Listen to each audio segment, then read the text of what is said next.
I know y'all been waiting for me to arrive. Just made it, just got off the plane a few minutes ago. And just unwind a little bit. I'm so happy to see all of you out there.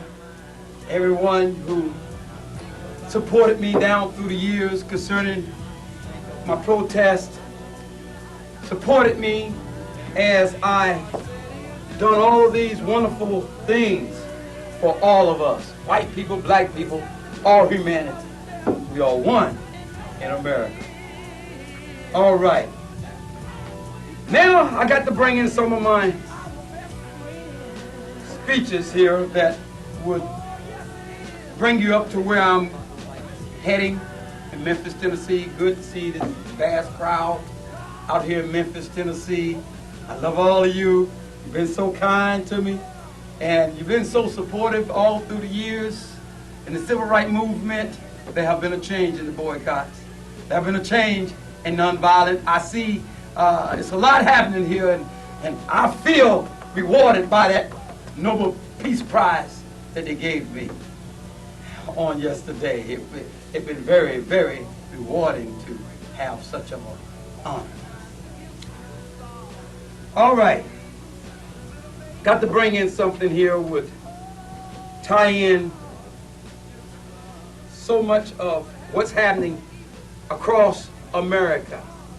And it's very needed that our children know their destiny is not in knives and guns, but their destiny lies in who they are. Do you understand that? Who you are.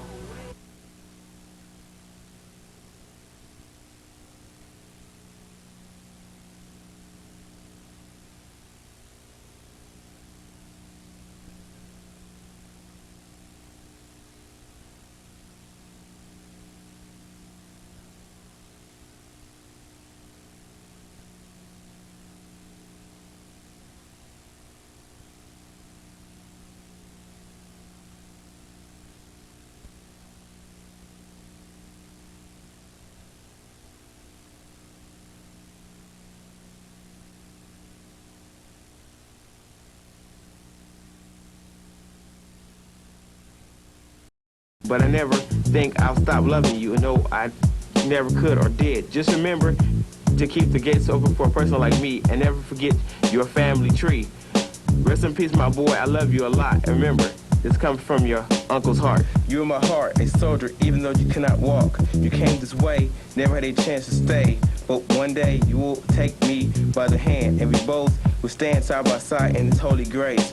Until then, I have to remember when you smiled at me, walked to me, tried to talk to me, and I held you in my arms and never let you fall. That's why I know you are standing tall.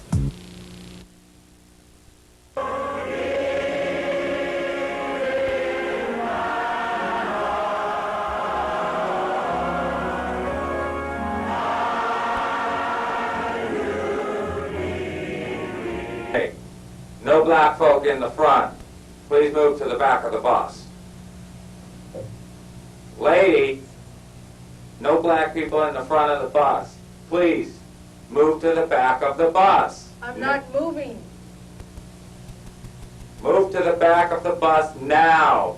No, and you can't No. make me.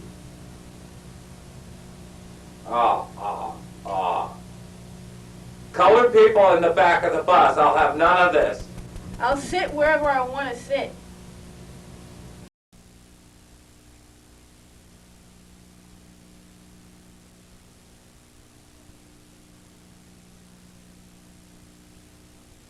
I come today to speak of a dream. Yeah, some call me a dreamer, but desegregated, I come to change history today.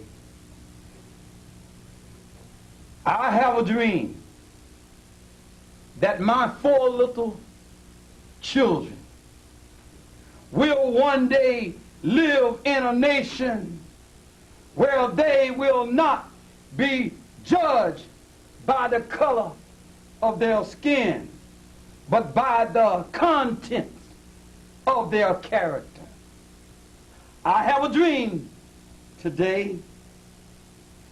Many black Americans moved from the south cities to the north. We were in search for a better life. And all we got was Jim Crow. All we got was poverty. All we got was sit back, niggas, sit back, sit back. But we as a people, as black people, will rise high above the shadows of death. And we will overcome.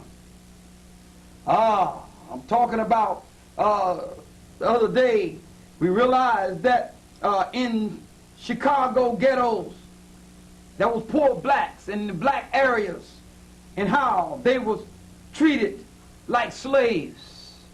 Oh, it's something when black people stand up and when we fight for equal justice and equality, and that we will cry out and we will not hold our peace. We will not stand by and let Jim Crow and the KKK just beat us down. We will hold up our dignity no matter what, because all men is created equal. In Birmingham jail, I realized when I was in prison that the bars had locked me in, but I was free in my mind. You can never change what's in my mind. Many of the brothers come to me and say, well, Martin, can't we do something about the job systems? I said that, sure, we can do something about it, but we must practice the protest of non-violence. Non-violence. I was talking to Malcolm X the other day, and he said, by any means necessary. And I mean, Malcolm X was a very brilliant man, but me and him had our differences, but I still went on with my protest, non-violent.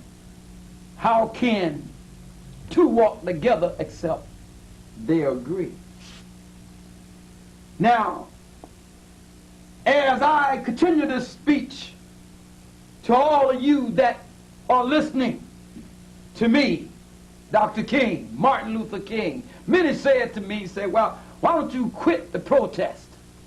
If I quit my protest, then we will not be able to set up better schools in Birmingham.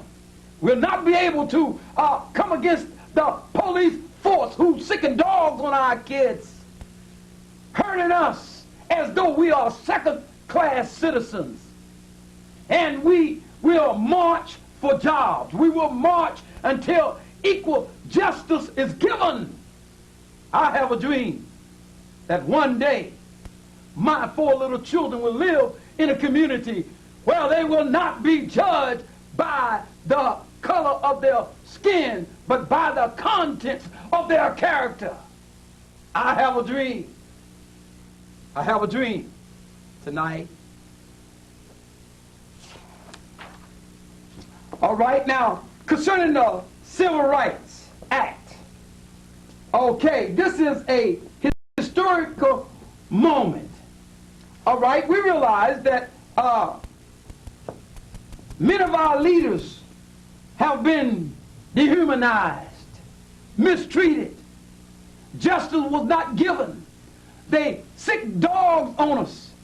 The whites turned water hoses on our children in Chicago, Illinois, and in Birmingham, Alabama, and Mississippi, and also in South Carolina.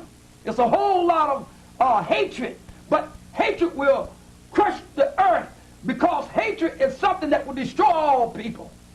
And we came to prove that our demonstration, our protest, will be effective. In the next year, I will be going to Tennessee and all around, and many places in Washington on next year, and I will do that. Yeah, how you doing, Rosa? Good to have you at my house. Yeah. I was talking to Coretta, and she was telling me that you and her had phone conversations, and you was talking about how you don't like all of this injustice in this community of Montgomery, Alabama. Right. So, what about that? It's not fair. It's not right the way they treat us black people. You know, we should be able to sit wherever we want to sit. You know. Well, I agree to that. And I remember when I was on the bus for over 90 miles, they made me stand up, and the seats was empty. I couldn't even sit down. See, that's not right. That wasn't right. That's why I did the protesting. That's why I gave these boycott in Memphis, Tennessee, and Mississippi, also in other places, because injustice is against justice anywhere. Right. Yes, Jesse Jackson. How you doing? We need Come on. changes. We need changes in the job. Need changes in the job? In Chicago, that's right, sir. Yes. What kind of changes do we need? Positive changes. We need more skilled jobs and jobs for us to have. Yes. You heard about the factory. They are hiring more people.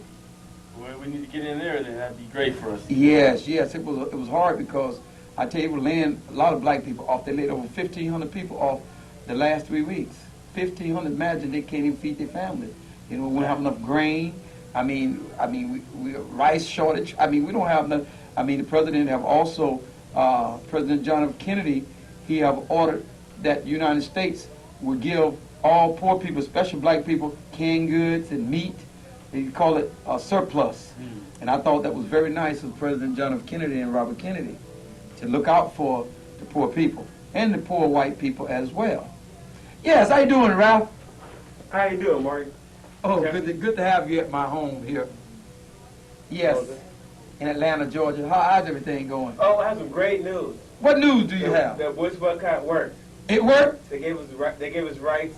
John F. Kennedy gave us the rights to ride the bus anywhere we want to go. Oh, wow. What you think about that, Jackson? Boycott worked. I told you it would work. What you think about it, That's Rosa good. Parks? Good. All right. Your steadfastness on that bus, talking to those white people, you let them know that we no more slaves. You understand that? I appreciate that because I knew with a lady like you in the city of Montgomery, Alabama, they're going to make a change. And someone like you, Ralph, you're all right, Ralph. You've been with me when I first took office and I became the president of this movement. And you've been with me from the day I started until my ending. And I just want to let you know, be strong, Ralph. Give a good courage. I didn't actually think. I didn't think in the beginning it would work, but it did. It did turn out right. The nonviolent thing did work. Yes. And I think a lot of Malcolm X. If you happen to see him, tell Malcolm X that I love him. Even though sometimes we had our differences, Malcolm didn't want to hear. But let him know I appreciate what he's done to help enforce what I've done in this boycotting. All right? I sure will. Even though I'm nonviolent, tell him he's special to me. Sure will. See you later. Good. All right. Yes, Jackson, what you think about Rosa Parks when the white folks treating her like that, want to run her off? You think she should have got up and went in the back? Not. You know, it's always good for her to stand up for her rights. If it weren't for her, we wouldn't be where we are today right now. Boycott never would have happened. Equality. I mean, that's what we're working for. Equal pay, equal jobs. We're working for justice. We're working for being as good as anyone because we are. And we're not going to let no one, the system, just push us into outer darkness because we have a voice. And guess what? They told me that the voters' rights have passed. Isn't that nice? Oh, that's good. I knew that it was going to be a struggle, but I knew with people like you guys around me and millions all over the white people, they've been marching with us all the way in Mississippi, all the way in Montgomery, Alabama, been marching with us in Memphis, Tennessee, and in Georgia, Atlanta, Georgia, my home. And I thank God for my father.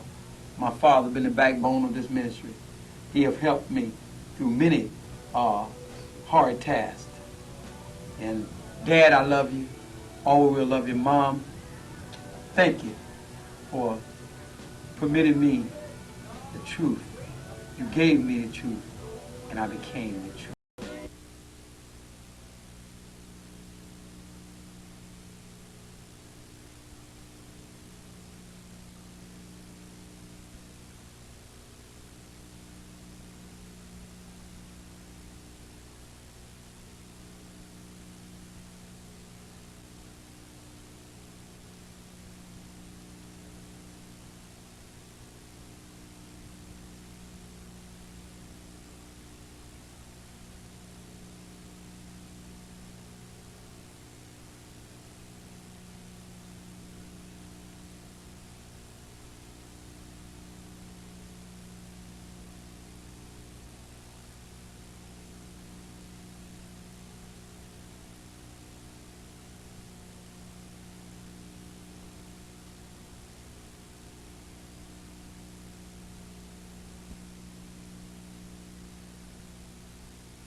Today I come, today on Washington, to speak to you all concerning what we all fought hard for and still fighting for: civil rights, equal pay, equal monies, jobs, equal jobs for all people, white, black, blue or green. Today, I want to talk about something that is very touchy to me. My kids. I have a dream. My 4 little children will live in a nation Preach, Morton. where they will not be judged by the color of their skin, Amen. but by the contents of their character. Learn, you sit back and burn the midnight oil, and you work towards a lot of things that going to help you to develop into the economic powers of things, because you need economic powers as well as knowledge in things, because it take all that together to help you to be a success. You need both. But how, Okay. how do you get an education? How did you get an education when they was the one that was harboring over us to keep us from getting the education? Even though we invented the pen and the pencil, we invented that. Okay, I don't mean to cut you off here, but we're running out of time. Oh, so, good to have you. yeah, thank you for being a guest on my show. Thank you, Thomas Wilson. And thank you for having me Yeah, thank on you, your show, King Joe. Princess Joyce. for being a guest on my show. Thank you. I'm Thank you, Princess thank you Joyce, for your and I'll input. see you next time on